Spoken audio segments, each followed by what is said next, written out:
Hello guys, இன்றைக்கி நம்ம என்ன பார்க்க போகிறோம்னா இந்தியாவோட ஃபர்ஸ்ட்டு சீஷியல் மியூசியம் தாங்க பார்க்க போகிறோம். இது எங்கே லொக்கேட்டடாக இருக்குதுன்னு பார்த்தீங்கன்னா மகாபலிபுரம் பக்கத்தில் தாங்க இருக்குது. வாங்க பார்க்கலாம். உள்ளே போகிறதுக்கு என்ட்ரி டிக்கெட் பர் ஹெட்டுக்கு 100 ருபீஸ் வாங்குகிறாங்க.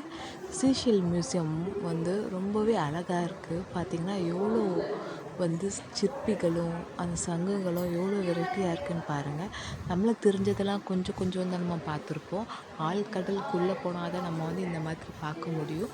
இது நிறைய நாட்டில் இருந்து எடுத்துகிட்டு வச்சுருக்காங்க. மோஸ்ட்லி தாய்லாந்து அந்த மாதிரி கண்ட்ரியிலேருந்து எடுத்துகிட்டு வச்சுருக்காங்கன்னு சொல்லிட்டு அங்கேயே போட்டிருக்கு பாருங்கள். சின்னதுலேருந்து பெருசு வரைக்குமே அழகாக வச்சுருக்காங்க.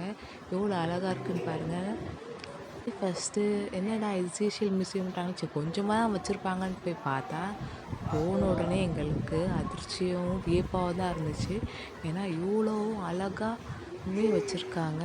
கிட்டத்தட்ட 4000 வகையான சீஷியலில் வச்சுருக்காங்க. இங்கே பார்த்திங்கனாலே தெரியும், ரொம்பவும் அழகாக இருக்குங்க பார்க்கவே.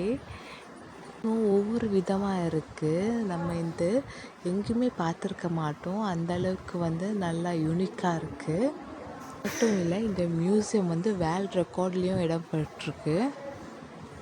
பாருங்கள், சங்கு வகை எத்தனை இருக்குதுன்னு பாருங்கள். நம்மளுக்கு தெரிஞ்சுதான் வலம்புரி சங்கு அந்த மாதிரி தான் நம்மளுக்கு தெரியும். இங்கே பாருங்கள் எத்தனை வகையான சங்கு இருக்குது, எத்தனை டைப் ஆஃபில் எத்தனை டிஃப்ரெண்ட்டான ஷேப்பில் இருக்குதுன்னு பாருங்கள். ரொம்பவுமே அழகாக இருக்குங்க இந்த சங்குங்கள்லாம். நம்ம கடலுக்குள்ளே போய் பார்க்க வேண்டிய அதிசயத்தை நம்மளுக்கு இங்கே ரியலாகவே வெளியிலேயே எடுத்துகிட்டு வச்சுருக்காங்க. பாருங்கள், ஒன்று ஒன்றும் அவ்வளோ பெருசாக இருக்குது. நம்ம அந்த அளவுக்கு நம்ம பார்த்துருக்கவே மாட்டோம்.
Tidak.